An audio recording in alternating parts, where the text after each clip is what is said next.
Today in this video, we are going to explain methods of measuring national income.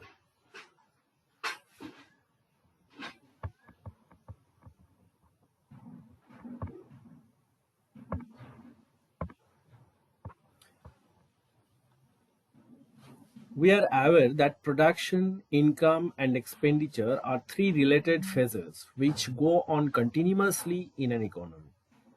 Production in itself is a continuous process. This production process generates income. Income gives purchasing power in the hands of people, which they spend on various goods and services of their needs. Again, this expenditure leads to further production.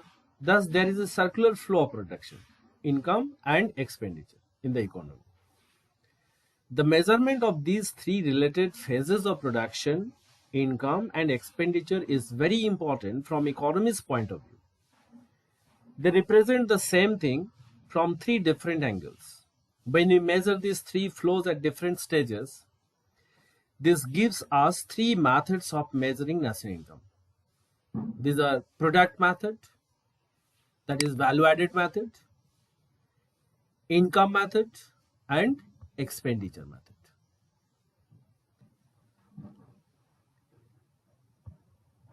Product method or value added method. In the product method, for the estimation of national income, we take the money value of all goods and services produced in an economy. There are two ways to estimate the national income according to this method. One is final product method and the other is value added method. Final product method. According to this method, in the estimation of GDP, we include the market value of all final goods and services produced within the domestic territory of a country. For example, if we manufacture thread from cotton, cloth from thread, and shirts and trousers from cloth, here shirts and trousers are the final goods. Hence, we should include the value of shirts and trousers only in the calculation of national income. This is known as final product method, or this is known as final product method. It is calculated by multiplying all the final goods and services produced in a country with their respective market prices. So, GDP MP is equal to P1G1 plus P2G2 plus PNGN plus P1S1 plus P2S2 plus PNSN, where G1, G2, Gn indicates quantity of different goods, S1, S2, Sn indicate different services, P1, P2 and Pn indicate market prices of different goods and services. So what are the components of GDP? The components of GDP, number one, we can say consumption of goods and services, and this consumption of goods and services includes durable consumer goods like furniture, television, cars, cycles, scooters, etc. Non-durable consumer goods like sugar, tea, milk, bread, etc. And services such as services like teachers, advocates, doctors, domestic servants, etc. It also includes the gross private domestic investment. And domestic investment includes increase in stock of raw materials, fixed capital formation, and residential building. Next, we find goods and services produced by the government. Government produces two types of goods: public investment goods like roads, dams, canals, railways, office building, and public consumption goods and services such as services related to law and order, education, health, transport. And finally, it includes net exports. Net export is equal to merchandise exports minus merchandise imports. That is, net export is equal to export minus import.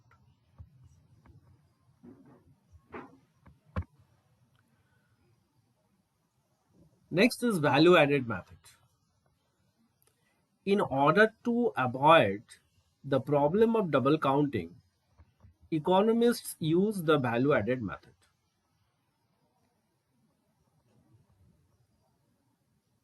We are aware that the work of production of any final product is performed by many firms at different stages. This method measures the contribution of each individual enterprises at that particular stage of production. And we presume that every individual enterprise adds to the value of the product which it purchases from some other firms as intermediate goods. When we count the value added by each and every individual firm in the economy and then take up the sum total of all these values added, it gives us the estimation of national income free from double counting. So, to understand the difference between the two concepts, that is value of output and value added, we need to explain these two terms. Value of output.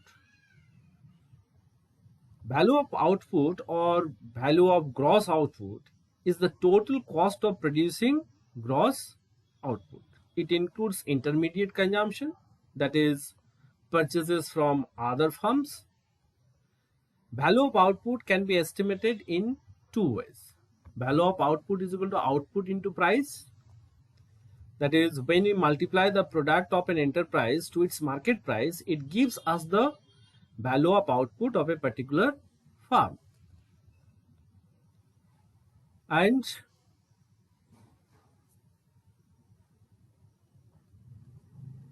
value of output is equal to sales plus change in stock, and change in stock is equal to closing stock minus opening stock. That means the value of output of an enterprise is equal to the sum of sales and change in stock.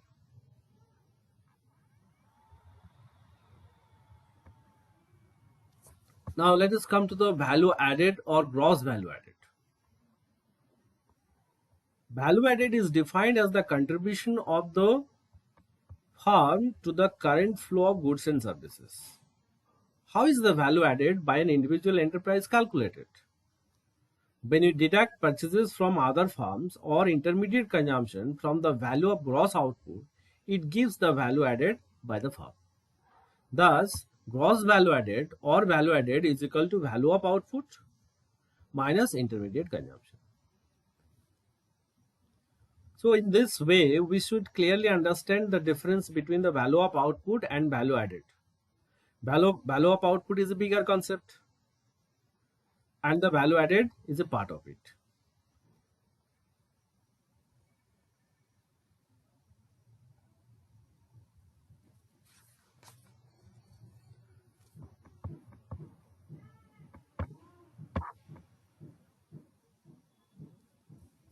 The difference between value of output and the value added can better be understood with the help of an example.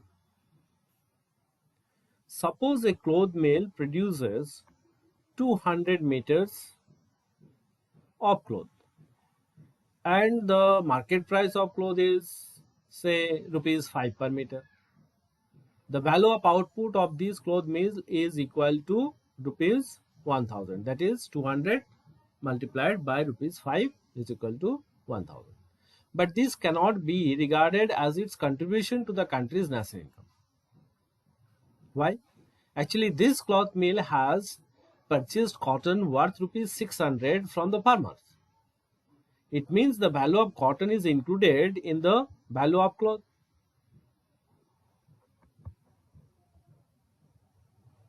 But as far as the production of cotton is concerned, this cloth mill has made no contribution.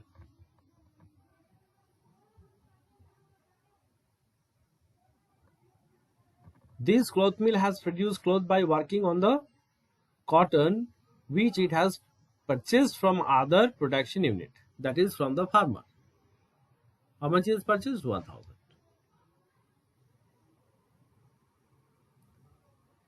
It means the real contribution of the cotton mill is only equivalent to 1900 minus 1500, because he has purchased 1500 from the thread manufacturer. So he has added only rupees 400.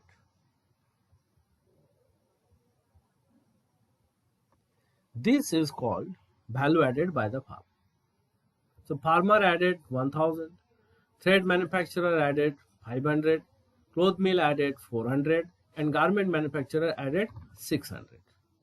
And the total value added is 2500, which is equal to the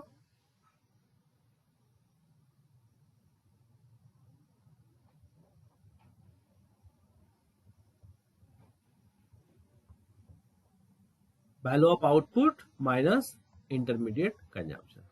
6900 minus 4400 is the value added. So the process of the estimation of value added by different farms at different levels or different stages is explained in this table. So let us see what happens.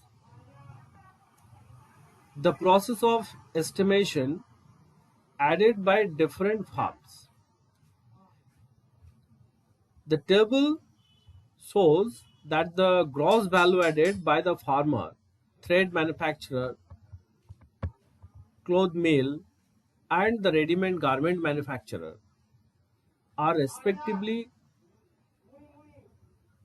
rupees 1500 and 1500, 400 and 600. If there are only 4 farms in the country, the country's gross value added is equal to rupees 2500.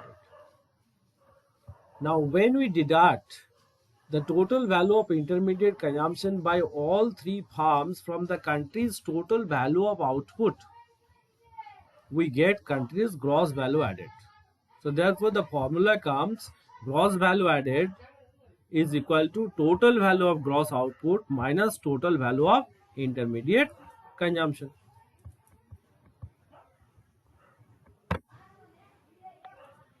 Now let us know the steps of value added method. The first classification of producing industries or enterprises into sectors. The first step in the value added method is to identify the producer enterprises and classify them into sectors. All producer enterprises are generally classified into 3 main sectors: primary, secondary, and tertiary. And again, these sectors are subdivided into subsectors.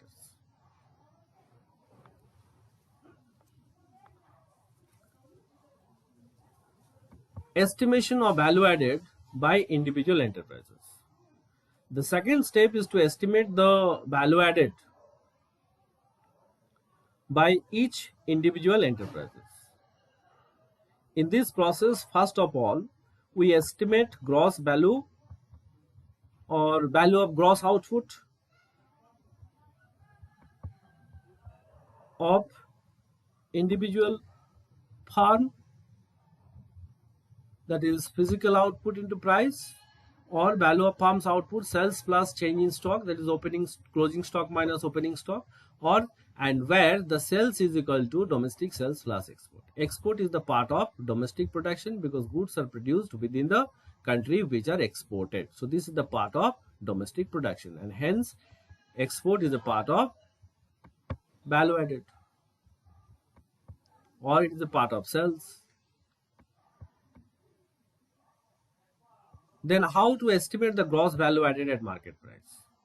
Where after calculating the value added by individual firm, sum total of value added of all firms will give us GVMP or GDPMP. Finally, estimation of national income. To estimate national income, already we have estimated GVMP. Now we have to move from GVMP to NNPFC, and we'll apply the basic formula, the basic steps that we have learned in our previous class. NNPFC is equal to GVMP. Now we need to convert gross to net. So the difference between gross and net is depreciation. So if we subtract depreciation from GVMP, we'll get NVMP. Then B means domestic to national. So the difference between domestic and national is NFI. So we need to add NFI with the domestic to get national. So we have added NFI. And finally, market price to factor cost. The difference between market price and factor cost is NIT. So if we want to convert MP to FC, we have to subtract NIT. We have subtracted NIT. And in this way, we can calculate national income by using the value added method. Similarly, the other aggregates can also be estimated by using the basic concepts.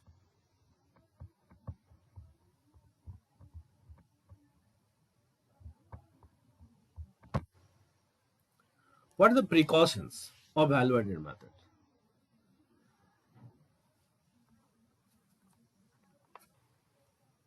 While estimating the national income through value added method, these precautions